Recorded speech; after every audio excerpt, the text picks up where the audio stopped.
Saudaraku, tim bola voli putri Jakarta Pertamina Enduro telah melengkapi kuota pemain asing mereka untuk mengarungi Proliga 2024. Mengutip Voligram, Pertamina Enduro merekrut pemain asal Rusia, Polina Shemanova, yang berposisi sebagai outside hitter. Polina Shemanova merupakan pemain muda yang masih berusia 23 tahun yang sebelumnya bermain di Liga Voli Turki.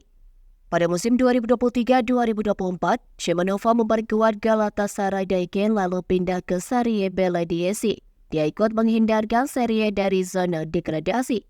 Sementara di level junior, Shemanova membawa timnas kelompok usia Rusia merebut medali perunggu di kejuaraan dunia U19 2017 dan kejuaraan dunia U20 2019.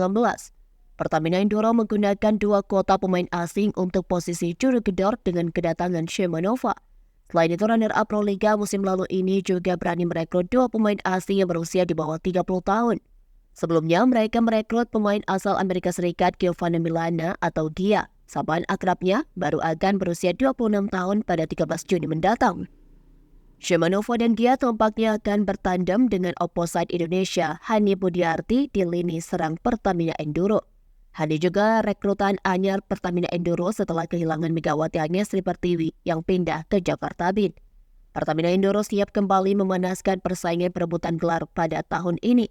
Tim Azwar Eko Waluyo ini memiliki skuad yang cukup mumpuni untuk bersaing dengan juara bertahan Bandung BJB Tanda Mata dan tim impian dari Jakarta Bin pada Proliga 2024. Bandung BJB Tanda Mata menggait ex-opposite hitter timnas Serbia Jovana Bragosevic ke dalam skuad mereka. Bragosevic juga musim lalu tampil di Liga Turki bersama Besiktas. Sedangkan Jakarta Bin diperkuat outside hitter berpengalaman dari Kuba, Kenia Charjases yang pernah 5 musim tampil di Liga Voli Italia.